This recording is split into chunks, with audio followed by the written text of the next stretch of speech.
कहूँगी चेयरमैन साहब कि ये बात जो है इसको सियासत की नज़र ना किया जाए, और सियासत एक ऐसी भी चीज़ है जो जमहूरी माशरे में सियासत एक सहर हासिल नतीजे की तरफ भी जाती है। आज पाकिस्तान में और सारी दुनिया में जमहूरियत का आलमी दिन है, तो हमें भी याद रखना चाहिए कि जमहूरियत की कदरों के मायने क्या हैं। और जब माशरे में इस तरह खुलेआम इस्तेहसाल हो रहा है, हम इसके सामने कौन सी तजावीज़ पेश करते हैं जो इसके तदारुक का भी रास्ता इख्तियार हो, और फिर कोई ना कोई हम इसकी रोकथाम के लिए कुछ सहर हासिल बातें करें।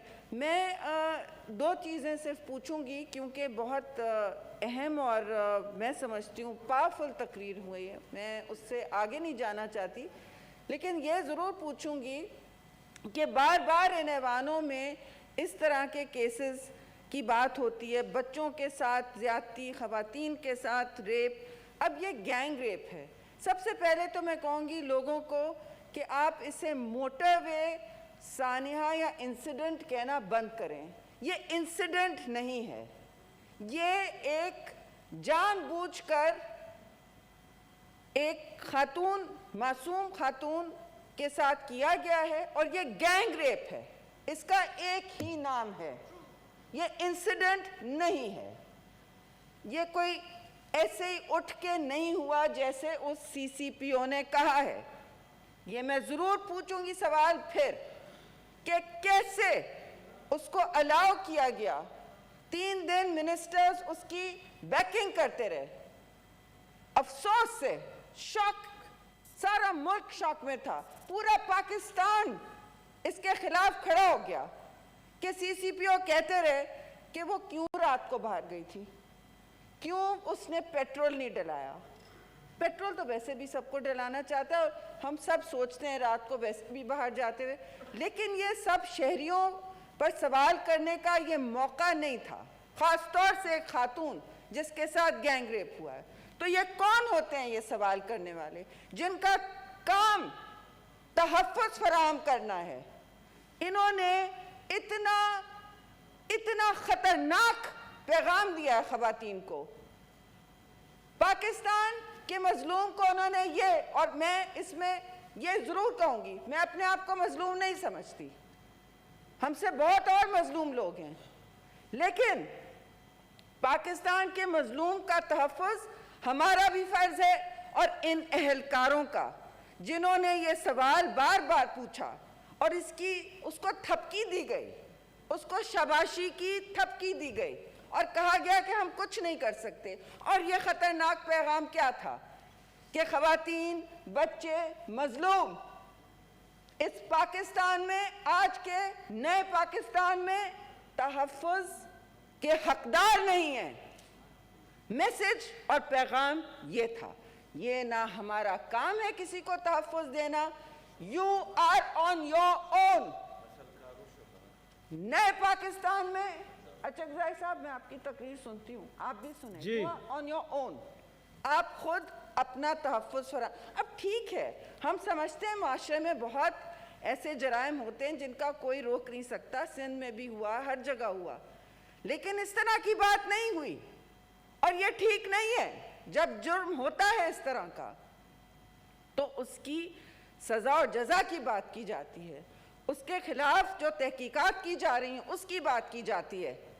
तो तहकीक क्या हुई? जो मुजरिम है, हिस्ट्री शीटर कहा जा रहा है, आबिद उसका नाम है, वो तो अभी तक खुलेआम फिर रहा है। हम तो यहाँ लंबी चौड़ी बातें कर रहे हैं। प्राइम मिनिस्टर से मैंने ट्विटर पे भी गुजारिश की कि देखिए, जो अगर आप इस तरह की आधी नीम अपॉलॉजी, नीम माफ़ी जो मांगी गई है, हल्की फुल्की माफ़ी जो मांगी गई है, उसके बजाय आप तंबीह करें और मुल्क को पैगाम दें कि ऐसा नहीं है। तो पैगाम क्या आया? पैगाम आया सरेआम फांसी का।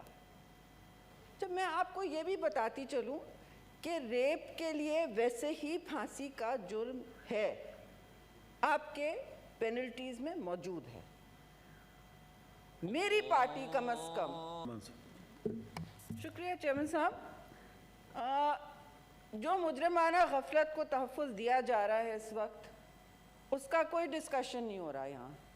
पूरी पब्लिक का अटेंशन किस तरफ मरकूज़ कर दिया गया है कि मुल्क में सरेआम फांसियाँ होंगी या आप एसिड में उनको घोल देंगे। किसी रूलिंग पार्टी के लोगों ने ये भी बात की। अब चेयरमैन साहब, सारी दुनिया में दिल तो चाहता है कि सख्त सज़ा दी जाए, और ये एक बात कही जाती है, जब कहते हैं कि ये क्यों आप पब्लिक हैंगिंग की बात करें, तो कहा जाता है क्यों आपको बुरा नहीं लगता, आपको दिल से तकलीफ़ नहीं होती, जैसे हम कोई तक़वियत दे रहे हैं। जब हम कहते हैं कि पब्लिक हैंगिंग का क्या मतलब है, और मैं इस इशू से डाइवर्ट नहीं करूंगी, लेकिन ये बहुत अहम मामला है। ज़िया-उल हक के दौर में ये सरेआम फांसियों की रिवायत शुरू की गई और 1981 की बात है। हर जगह रिकॉर्ड निकाल लें, सरेआम फांसियों से क्या हुआ है? कभी माशरे में जराइम कम हुए हैं? बिल्कुल नहीं, बल्कि सारी दुनिया में बढ़े हैं जहां जहां हुआ है। तो गैलरीज को सुनाने के लिए तो अच्छा लगता है कि जी हमने एक्शन ले लिया, हम तो सख्त से सख्त सजा दे रहे हैं। कल आप हाथ काटना शुरू हो जाएंगे और कुछ और करना शुरू हो जाएंगे। देखें, और हम इसलिए नहीं कह रहे कि यूरोपियन यूनियन या किसी और ने हमें रोका है। शर्म आनी चाहिए। हमें खुद अपने अखलाकी नजरियाती प्रिंसिपल्स के बुनियाद पर बात करनी चाहिए, और वो ये हैं कि जब 1981 में, मैं आपको एक एग्जाम्पल देती हूँ कि इन पब्लिक हैंगिंग से कभी जराइम की में कमी नहीं हुई है। ये एक चौंचला होता है जब आप लोगों को बिजी रखना चाहते हैं। आपने तो रोमन हिस्ट्री भी पढ़ी होगी, कहाँ कहाँ क्या क्या डाल दिया, शेर के सामने डाल देते थे, किसी के सामने, तो कहते थे we have to keep people busy with bread and circuses. ये एक और सर्कस था जो ज़िया-उल हक ने लगाया था, और क्या हुआ? जराइम ना सिर्फ बढ़े, मैं अदाद और शुमार आपके सामने रख जाती हूँ, ना सिर्फ बढ़े मगर और शदीद होते रहे। मुआशरा मुसल्ला हो गया, लोग अपने हाथों में निज़ाम को और अदालत को लेने लगे, और जो चाहे पंचायत खड़ी हो गई, कोई भी खड़ा हो गया, और ये जो ऑनर किलिंग्स का और निजी कत्लों का पूरा निज़ाम शुरू हुआ, वो बहुत ही तक़वियत पकड़ गया। ऑनर किलिंग्स, जिसको मैं डिसऑनर किलिंग कहती हूँ, ये तब से शुरू हुआ है, था पहले, लेकिन ऐसी तक़वियत पकड़ी इसने कि अब हम जो चाहे कर सकते हैं, और माशरे में जो हमने रोकथाम करनी है वो हम एक सर्कस बना के करेंगे। लोगों को इसी में बिजी करिए, नया एंटरटेनमेंट शो होगा। अफसोस से मैं कहूँगी, तौबा करें। 1981 का एक केस था, मशहूर केस है। चेयरमैन साहब, आपकी तो उस वक्त कम उम्री होगी माशाल्लाह से, लेकिन मैं आपको बताऊं, दिल दहल गया था। ये बच्चा था एक पप्पू, उसका नाम था पप्पू, उसका गैंग रेप किया गया। उसके मुजरिमान को फिर वहाँ फांसी दी गई। वो 4 साल का था, लाहौर में फांसी दी गई। और उस फांसी के फौरन बाद, उन दिनों तो रेप केसेस इतने रिपोर्ट भी नहीं होते थे, अब लोग हौसला करके रिपोर्ट भी कर देते हैं। 11 केसेस फौरी तौर पर रेप के रजिस्टर हुए, बच्चों और खवातीन के खिलाफ। 4 वहीं के वहीं लाहौर में थे, वहीं के वहीं। जहां जहां इस तरह की सजाएं दी गई हैं पब्लिक में, तो लोगों ने अपने आप को मुसल्ला किया है, निजी अदालतें लगानी शुरू कर दी हैं, और माशरे में इस्तेहसाल बढ़ता चला गया है। ये रास्ता नहीं है। आप सख्त से सख्त कड़ी सजा दें, आप कभी परोल ना दें। और जो असल मसले बोरिंग है ना चेयरमैन साहब, वो प्रेस नहीं रिपोर्ट करेगी, इंटरेस्टेड नहीं होगा। वो असल मसले है कि आपने मुजरिम को के खिलाफ एविडेंस कलेक्ट करनी है, प्रोसिक्यूशन को आपकी खबर आ करना है। जी, आपकी खबर आ जाएगी। मैं अपनी खबर की बात नहीं कर रही हूँ। जी बताएं। मगर बोरिंग डिटेल्स है ना, यह कौन इन्वेस्टिगेशन कैसे की जाए, फोरेंसिक डिटेल कैसे ली जाए, और कौन जेल जाएगा कौन। अभी तक जो असल मुजरिम है वो नहीं मिला है, वो उसको नहीं अरेस्ट किया गया। अभी तक हम थपकियां दे रहे हैं एक दूसरे को कि कौन सी सजाएं किससे बढ़ चढ़ के की जाएं, कौन सा CCPO ठीक था, क्या खवातीन को पैगाम मिला है। यही पैगाम मिला है कि आप रात को CCPO को सजा देना, कि आप रात को ना निकलें। सारे पाकिस्तान ने खड़े होके प्लेकार्ड्स, शर्म आ रही थी मुझे देख के, प्लेकार्ड्स रखे कि मेरी अम्मी बाहर नहीं जा सकती रात को। एक लड़की का फ़ोन आया, मैडम मुझे लाहौर जाना है, मैं खुद वकील हूँ, मैं रात को जाऊँ दिन में जाऊँ, क्या करूँ, मैं तो अब डर गई हूँ। आपके तो हुकूमत ने हमें पैगाम दे दिया है कि ये भाई अब आपका मसला है। अब मैंने सबसे मुअज़्ज़ब माशरे में जराइम होते हैं, लेकिन इसका ये मतलब नहीं है कि रियासत या हुकूमत ये पैगाम दे लोगों को। और ये बताएं, वो उस मोटरवे का तो काफ़ी महीनों से इनेकाद हो चुका था, वहाँ सबको याद है पहला मसला क्या निकला, किसकी जिम्मेदारी है, किसका अहाता है। तो पहले तो मोटरवे पुलिस ने कह दिया हमारा प्रॉब्लम नहीं है, फिर पंजाब पुलिस ने कह दिया हमारा प्रॉब्लम नहीं है। उसने रात को जिस वक्त फ़ोन किया 130 पर, तो 1 घंटा तो कोई नहीं आया। तफ्तीश तो इसकी होनी चाहिए, सजा तो इनको मिलनी चाहिए। क्या कर रहे थे रात को, कहाँ बिजी थे कि आ नहीं सके। और फिर ये बातें कि हम क्यों रात को निकले। सजा तो इन एहलकारों को मिलनी चाहिए जो ये बातें कर रहे, जिनकी हिम्मत कैसे हुई ये बात करने की कि औरतें बाहर कैसे निकली।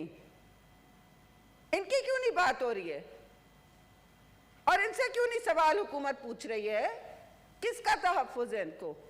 हम किसी की ज़ात पे नहीं जाते, मुझे किसी की ज़ात पर नहीं जाना, लेकिन यह बिल्कुल गलत बात है कि आप पूरे मुल्क में ये जराइम बढ़ते चले जा रहे हैं, बजाय इसके कि आप कहें हम निसाब में कुछ बेहतरी लाते हैं, कोई इंसानी हुकूक की बात करते हैं, कोई इन्वेस्टिगेशन प्रोसीजर करते हैं बेहतर या टाइट करते हैं, या असल मुजरिम को तो आप लाए थाने में, वो तक नहीं कर रहे हैं। आप बस टीवी शोज के लिए और मीडिया के लिए बता रहे हैं कि हम ज़ियाउल हक की दौर के पनिशमेंट्स वापस लाएंगे, जिसने माशरे को तबाह कर दिया था, तबाह बर्बाद करके रख दिया माशरे में। और हम गुरेज कर रहे हैं ये कहने से। ये मतलब नहीं है कि रेपिस्ट को कोई तहफ़्फ़ुज़ दिया जाए, रेपिस्ट को बदतरीन सज़ा देनी चाहिए, बदतरीन सज़ा देनी चाहिए। लेकिन हमें याद रखना चाहिए कि हम किस माशरे में हैं और हमारी जिम्मेदारी किसको है। हमारी जिम्मेदारी होनी चाहिए। जब कोई कहता है कि जी आपने वो फला ने मास्क नहीं पहना है, मैंने कहा देखिए हमारी तरफ लोग देखते हैं, हमें ये करना चाहिए। तो मुश्किल काम है इस वक्त, मुश्किल काम है इस वक्त कहना कि हमने माशरे में एतदाल लाना है। नफरतों का कारवां सारे दुनिया में इस वक्त चल रहा है। जमहूरियत के इस दिन पर सब ये बात कर रहे हैं कि जमहूरियत कहाँ खड़ी है। पाकिस्तान की रैंकिंग आज सबसे नीचे है और उसकी रैंकिंग आज हाइब्रिड डेमोक्रेसी में की गई है जी। तो आपको यह हाइब्रिड बहुत मुबारक हो, लेकिन हमने सारी ज़िंदगी, मेरे लीडरान ने सारी ज़िंदगी अपनी दी है, चाहे उन्होंने सूली पर झूल के दी हो या और कुर्बानी दी हो। मोहतरमा शहीद हो या शहीद जुल्फ़िकार अली भुट्टो, उन्होंने जमहूरियत के लिए बहुत कुर्बानी दी है और आज हमें देनी चाहिए, हमें भी देनी चाहिए। उस कुर्बानी का क्या मतलब है? जिम्मेदाराना बात करें हम। मुश्किल हालात में मुश्किल बात करना ज़रूरी होता है। माशरे में कह देना कि हम सबका संसार करते हैं या खड़े हो जाते हैं, जो 10वीं सदी में या रोमन टाइम्स में या 7वीं सदी में ज़रूरी होगा शायद, अब आप ये एक्सपेरिमेंट तजुर्बात आपके सामने हैं। मैं तो वैसे भी समझती हूँ जिंदगी और मौत का फैसला सिवाय अल्लाह के किसी के हाथ में नहीं है।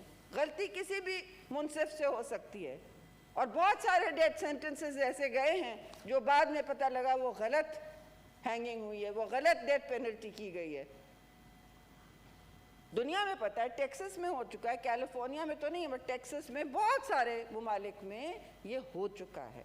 तो हम जब इस तरह बात करते हैं, हाई लेवल पर बात करते हैं, बताएं कि इस जुर्म के लिए भी क्या किया गया है, किसको पकड़ा गया है कि आप पब्लिक हैंगिंग्स की बात कर रहे हैं, क्या इन्वेस्टिगेशन हुआ है, किसकी तंबीह की गई है जिन्होंने ख़वातीन पर कहा है कि वो क्यों बाहर निकालते हैं। एक नीम गरम नीम सर्द apology, that is totally unacceptable chairman साहब, और इस हाउस से भी मैसेज जाना चाहिए that it is totally unacceptable. और हमें यह भी सवाल पूछना चाहिए कि जो इन मोटरवेज हैं, ये जो बड़े हाईवेज हैं हमारे, उन पर क्या पेट्रोलिंग है, और ये किसी सूबे में भी हो सकता है, किसी भी सूबे में हो सकता है। We should be asking those questions और ensuring that justice is ensured as much as possible to everyone instead of this discussion. जो मिनिस्टर्स ने इसकी जो थपकी दी थी उनसे उनको भी माफ़ी मांगनी चाहिए। Thank you. Thank you. Senator Orakzai